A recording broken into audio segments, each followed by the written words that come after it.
ქრისტიანის ცხოვრება საღვთო საიდუმლოებებში აღესრულება, სადაც ერთობ ძალუმად მოქმედებს საღვთო მადლი, მაგრამ იქვე უნდა მას დახვდეს ადამიანის თავისუფალი ნება. ეს საკითხი უშუალოდ არის დაკავშირებული ზოგადად საღვთისმეტყველო, ანთროპოლოგიურ, სოტერიოლოგიურ, ცხოვრების შესახებ საკითხთან. და ერთ-ერთი მთავარი განსხვავებელი, რაც არის მართლმადიდებლობასა და ერთი მხრივ კათოლიკურ და მეორე მხრივ პროტესტანტულ მოძღვრეებს შორის არის სწორედ მადლისა და თავისუფალი ნების ურთიერთმემართების საკითხი. ამის თაობაზე ჩვენ ადრე წინა გადაცემებშიც კი ვისაუბრეთ, მაგრამ მოკლედ შეგახსენებთ მაინც რა არის ერთი და მეორე უკიდურესობაში გადახრა ცალკე კათოლიკურისა და ცალკე პროტესტანტულის. კათოლიკური მოძღვრების თანახმად ადამიანმა უბრალოდ დაკარგა ეს საღვთო მადლი, უბრალოდ მადლი მოაკლდა მას და მას თავისით შეუძლია ეკლესიის, პაპის რასაკვირველია და კათოლიკური ეკლესიის მოღვაწეობის დახმარებით მიაღწიოს ცხონებას. აი პროტესტანტიზმი მეორე უკიდურესობაში ჩავარდა, რომელიც ჯერ კიდევ ნეტარი ავგუსტინესგან დაიწყო. როდესაც იგი პელაგიუსს ეკამათებოდა, პელაგიუსი ამტკიცებდა, რომ ადამიანს შეუძლია თავისი პირადი ღვაწლით მიაღწიოს ცხონებასო. და ამას დაუპირისპირდა ნეტარი ავგუსტინე. მაგრამ მან ცოტა გადააჭარბა და საღვთო მადლს უფრო მეტი უპირატესობა მიანიჭა, შეიძლება ასე ითქვას.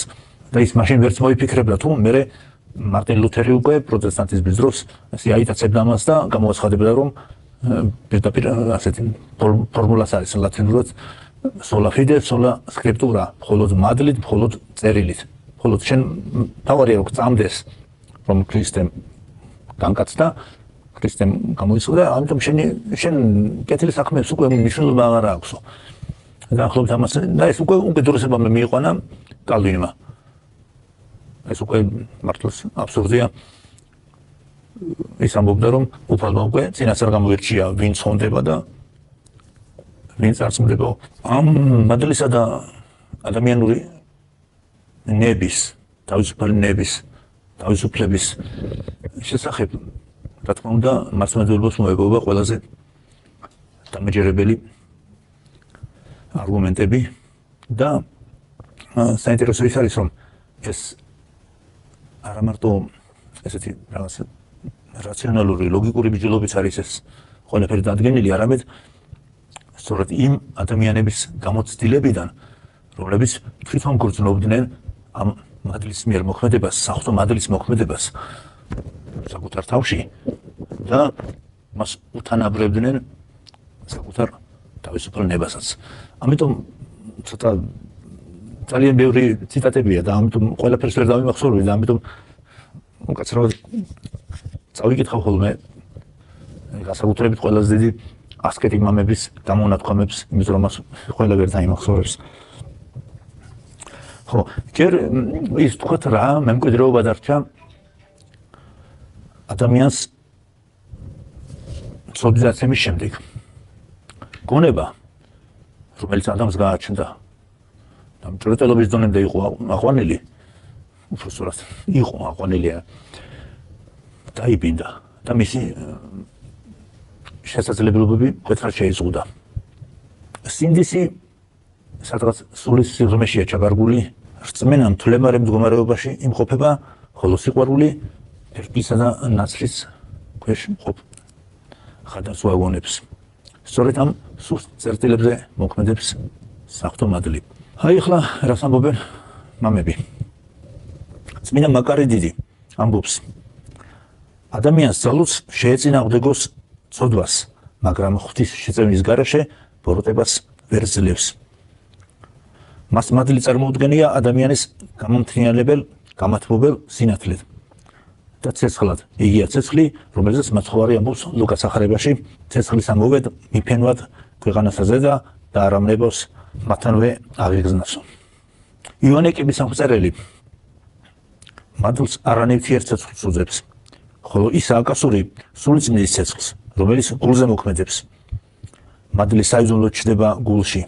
წყინავის ხივის მსგავსად და ანათებს სულს წერს წმინდა სიმეონ ახალი ღვთისმეტყველი მე-11 საუკუნის მამა.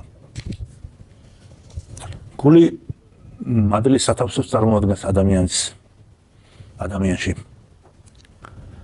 და მადლის ძალა ნათლისღებით გადმოდის და იქ რჩება შინაგან ფაქტორად, გამწმენდ, მკურნებელ, მაინტეგრირებელ, მატრიალიზირებელ, ჰარმონიზირებელ, შეიძლება ესე ვთქვათ.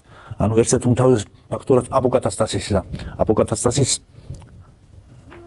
ახლა ვიძახით მართლმადიდებლური გაგებით, არა ორიგენესეული გაგებით.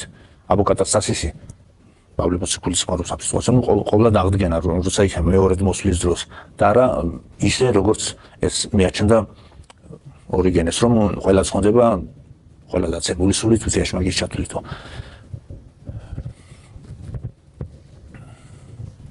მარკუს მონაზონი, მარკუს განშორებული, რაც ეს სხვადასხვა ვერას იხსენებენ ხოლმე, ამბობს, მადლი ნათლისღებით საიდუმლოდ გვეძლევა. იგი მცნებების აღსრულების ანალოგიურად მოქმედებს და არ წყვეტ საიდუმლო მოქმედებას. მის მოქმედებას ადამიანი გრძნობს ყოველი სათნოების ქმნის დროს. მადლი უხილავი ნათელია, რომელიც ხან კაშკაშებს, ხან სუსტად ანათებსო. დიოდოკოს ფოტიკელი ამბობს, რომ მადლი ნათლის ღების შემდგომ გონიერ გრძნობაში იფარება. მადლი ხდის ჭრეტას ჭეშმარიტს. სიმონ ახალი ღვთისმეტყველი განარჩევს მადლის ორ ხარისხს, ნათლის ღების დროს მიღებულ მადლს და მადლს, რომელიც გამორჩეულებს ეძლევათ ხოლმე. მაგრამ საინტერესოა, რომ ცოდვა ნათლის ღების შემდგომაც ცოცხლობს ადამიანში. მართალია წყაროდან, ანუ საღვთო მადლიდან წმინდა წყალი გადმოედინება, მაგრამ ჭურჭელი მთლიანად არ არის განწმენდილი. ანუ ჩვენ ცოდვილი ადამიანები. მადლს ძალუძ ცოდვასთან შეხება ისე, რომ თავად არ შეიბილძოს. მისი ამოცანა ისაა, რომ სულის ყველა მხარე მოიცვას და ცოდვის ძირიც გაახმოს. თავისუფალი ნებიდან რომ ამოზრდილა. როდესაც სულზე ცოდვა ბატონობს, მდგომარეობა იცვლება, მაგრამ მადლი არც მაშინ დოვებს სულს.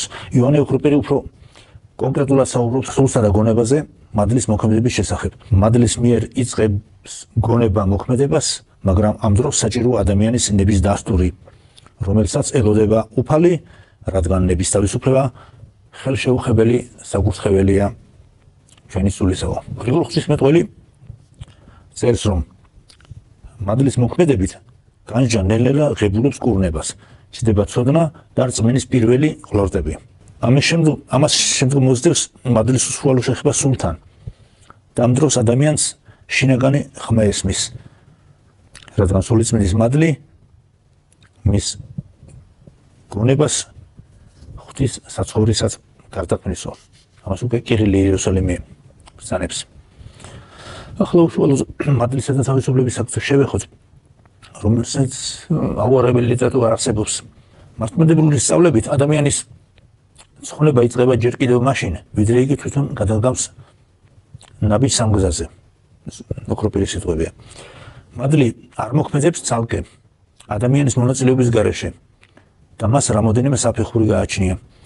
იგი მოქმედებას გონებიდან იწყებს, შემდეგ მოიცავს გულს და ბოლოს ეხება ნებას. და სწორედ აქ ხდება მისი კონცენტრაცია, რაც ნების თანდათანობითი გადახრით გამოიხატება ან ერთ ან მეორე მხარეს. უკანასკნელი მომენტი ყველაზე მთავარია, რომლის დადგომასაც სულიწმინდის მადლი ელოდება, რათა უფრო სრულად გამოავლინოს თავისი მოქმედება. მადლი ყველა ადამიანზე მოქმედებს, მაგრამ ყველგან ვერ პოულობს სათანადო ნიადაგს. ხოლო სადაც პოულობს, იქ იგი გამომრჩევლად იქცევა, რაც ადამიანის ქრისტესადმიერ ტოლვაში გამოიხატება. ადამიანში ნათლისღებით ყველაფერი არ იცვლება. მისი ბუნება არსებითად არ იცვლება. სულით ძალების გარდაქმნა არ ხდება. თვით ბოროტებას მთლიანად არ ისპობა, ხდება მხოლოდ ბოროტების უწყვეტობის გადაჭრა, გამკვეთა. ადამიანი წყდება მასთან შეზრდილ ბოროტებას, მაგრამ რჩება ის ჩვევები, მიდრეკილებანი, რომელიც ნებაში არიან, ადამიანურ ნებაში არიან ჩაბუდებულნი. ანუ იმ სფეროში, რომელიც, როგორც წმინდა იოანე ოქროპირი ბრძანებს, ხელშეუხებელია თვით ღვთისათვისაც. ამიტომ ასაა, რომ ნათლისღება არ აღმოფხვის მამნე ჩვევებს, ცოდვის ნარჩენებს, ოქროპირი ბრძანებს, ცოდვას პოპს ემბაზი, მაგრამ ჩვეული შენ თვითონ გამოასწორებო. წმინდა ირინეუს ლიონელი კი ბრძანებს, რომ ნათელი მადლისა არ გვიმონებს სარდატანებითო. მადლი და თავისუფლება ერთიანად და განუყრელად მოქმედებენ მთელი სიცოცხლის მანძილზე. თუ კი რაიმე სხვა ცოდვამ არ განაშორა ისინი ერთმანეთს. მარკოზ მოღვაწე იტყვის, რომ ყოველგვარი კეთილი საქმე, რომელსაც ჩვენი ბუნებრივი ძალებით ვაკეთებთ, განგვაშორებს ცუდ საქმეებს, მაგრამ მადლის გარეშე განწმენდა შეუძლებელია. იგი აღვიძებს სინდისო. სწორედ სინდისის გაღვიძებით აცნობიერებს ადამიანი საკუთარ ცოდვილობას, ხდება მონანული და მიდის ღმერთთან. ეს კი საფუძველი და საწინდარია მისი აღორძინებისა, სულიერი ფერისცვალებისა და მადლის მიერი განხრტობისა.